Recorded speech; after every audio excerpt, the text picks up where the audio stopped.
Video start करने से पहले एक big ass spoiler warning to the anime onlies because attack on Titan की ओपनिंग में बहुत सारे स्पॉयलर्स सेंड किए गए हैं which might spoil your entire show.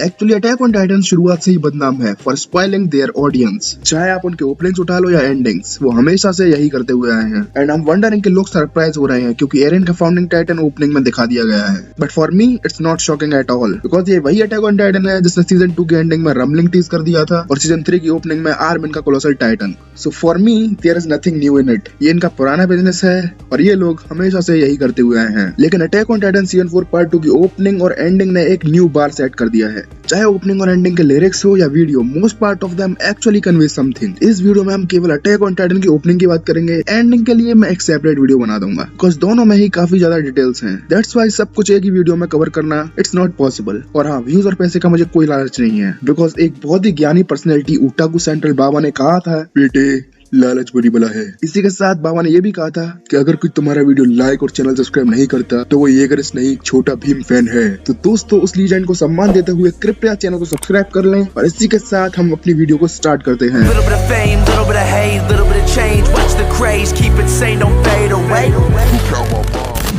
तो इस वीडियो को मैंने 2 पार्ट में डिवाइड किया है, जहाँ पहले हम ओपनिंग के लिरिकल पार्ट का ब्रेकडाउन करेंगे और नेक्स्ट पार्ट में हम ब्रेकडाउन करेंगे कुछ बहुत ही डिटेल्ड विजुअल फ्रेम्स का। So let's start with the lyrical part. Opening की स्टार्टिंग में ही सीधे सीधे आपके मुंह पर एक स्पॉइलर फेंक के मारा जाता है, मजा नहीं आ रहा है।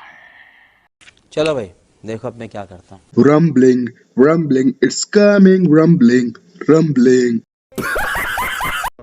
Yes guys, rumbling is coming. I know मेरी आवाज बहुत खराब है, but please don't mind my singing. अब वीडियो के लिए मैं चेस्टर बेनिंगटन को हायर तो नहीं करूंगा, सॉरी वो तो पहले ही मर चुका है। Anyways, then it says beware coming for you. Well, इसका कोई खास ज्यादा डीप मीनिंग तो नहीं है। बोल सकते हो it's a warning to attack on Titan world और even for the viewers because आगे जाकर हम कुछ इतने ब्रूटल इवेंट्स विटनेस करने वाले हैं जो कि आपको मेंटली टॉर्मेंट तक कर सकते हैं। सो सच में beware. Then एक बहुत ही इम्पैक्टफुल वर्स आता है which says all I ever wanted to do was right things. I never wanted to be the king.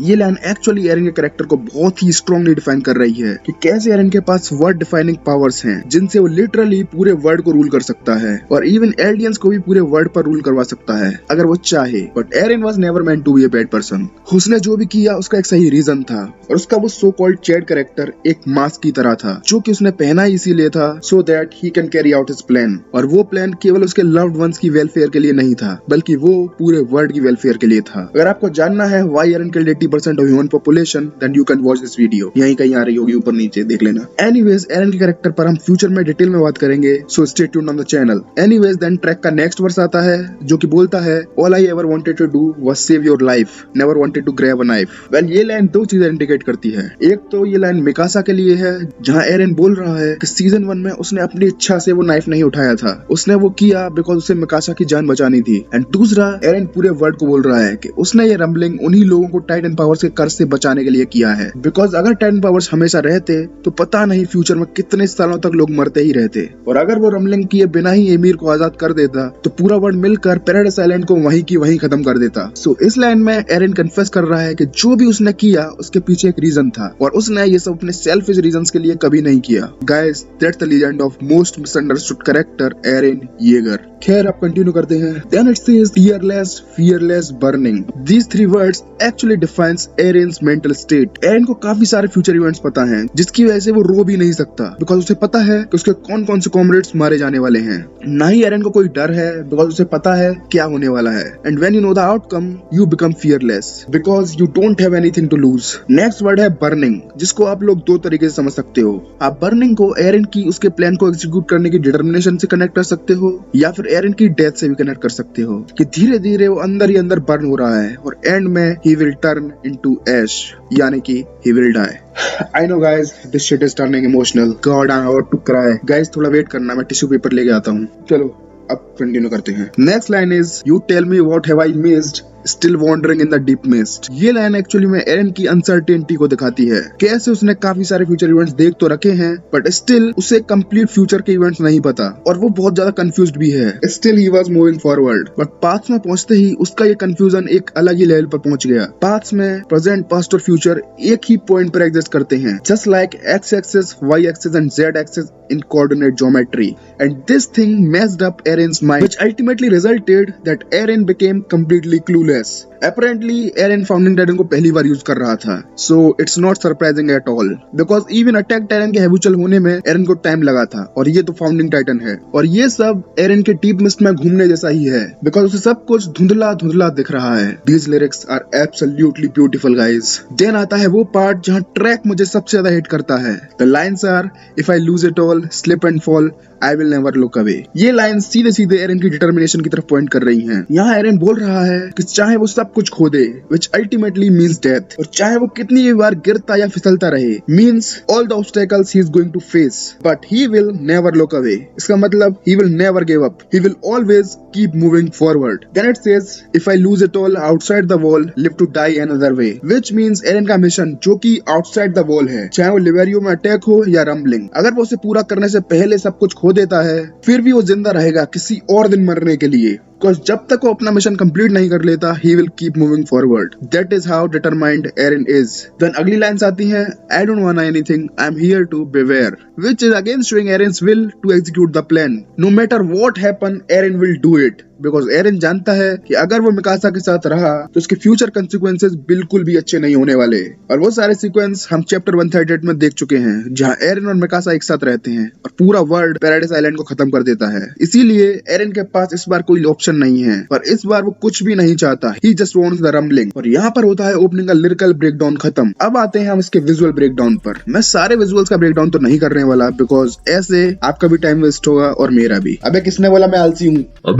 इस वीडियो में हम केवल उन फ्रेम्स की बात करेंगे जिनका मुझे कोई डीप मीनिंग लगा। Then let's start. सबसे पहला जो इंपैक्टफुल सीन है वो है फ्लोइंग वाटर बॉडी, जो कि मोस्ट प्रोबेबली एक रिवर है जो कि डिनोट करती है एरन को, बिकॉज एरन हमेशा आगे बढ़ता रहता है चाहे कोई भी ऑब्स्टेकल उसके सामने आ जाए, just like a river. Then आता है एरन और ज़ीक का ये सीन जहाँ बैकग्राउंड में काफी सारी लाइफ फॉर्म्स को देख सकते हो जो कि डिवाइड हो रही हैं और एरन और ज़ीक का एक दूसरे का अपोजिट फेस करना रेफर करता है उनके लाइफ को लेकर अलग अलग पर्सपेक्टिव को। एक तरफ ज़ीक एक नाइलिस्टिक अप्रोच रखता है, दूसरी तरफ एरन का अप्रोच एकदम ही अपोजिट है जहाँ वो लाइफ को बहुत ज्यादा वैल्यू देता है। Remember the dialogue when he says it's because I was born into this world. Then हमें ओशन देखने को मिलता है एंड आफ्टर फ्यू सेकंड्स वहाँ AOT फाइनल सीजन का लोगो भी आ जाता है which actually indicates that this season is going to take place outside the walls, उस ओशन के पार। देन हमें दिखता है एरन जिसे 3 वाइड वर्ड्स क्रॉस करती हैं। Wide words actually refers freedom और ये सीन इंटरप्रेट करता है कि एरन की फ्रीडम उससे दूर जा रही है। देन हमें एक फ्लैशबैक सीन देखने को मिलता है जहां हमें मार्को, कॉनी, साशा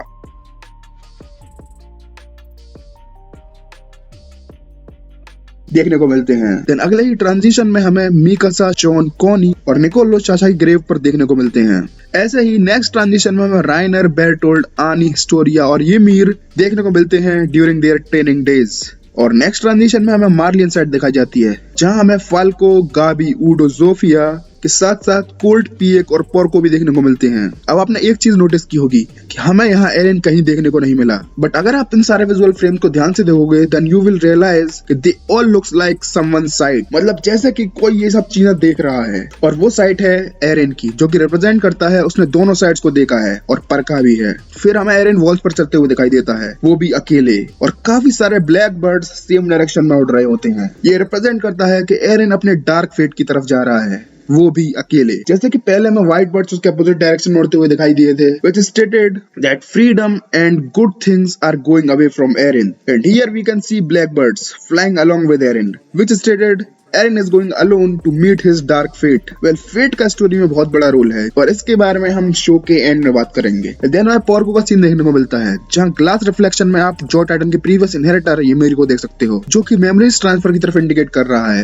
कैसे जब एक टाइटन शिफ्टर किसी टाइटन को इनहेरिट करता है तो उसे पिछले टाइटन शिफ्टर की कुछ मेमोरीज भी मिलती हैं। फिर हमें देखने को मिलती है आनी और उसका female Titan and after that a transition occurs and we see Bertholdt inside his Titan body और उसके फेस से एक ब्लड ड्रॉप आर्मिन की अनकॉन्शियस बॉडी के ऊपर गिरती है। देन ही रिगेन कॉन्शियसनेस और उसके तुरंत बाद हमें कोलोसल टाइटन देखने को मिलता है इस सीक्वेंस में मेरा इंटरप्रिटेशन आपको थोड़ा सा कंट्रोवर्शियल लग सकता है, but please don't mind me because that is purely my opinion. So सबसे पहले हमें आनी देखने को मिलती है जो कि बेरटोल्ड की लव इंटरेस्ट थी। देन दैट ब्लड ड्रॉप जो कि आर्मिन के ऊपर गिरती है signifies titan transfer as well as character and memories transfer, which means Armin's feeling for Annie indirectly depends on his Titan inheritance from Bertold. And after that transition हमें Armin का Colossal Titan देखने को मिलता है, which connects all the dots जो कि हमने इस सीक्वेंस में देखे हैं। That is Armin inheriting the Colossal Titan from Bertold along with his memories and character. I mean not पूरा character, कुछ characters। मुझे पता है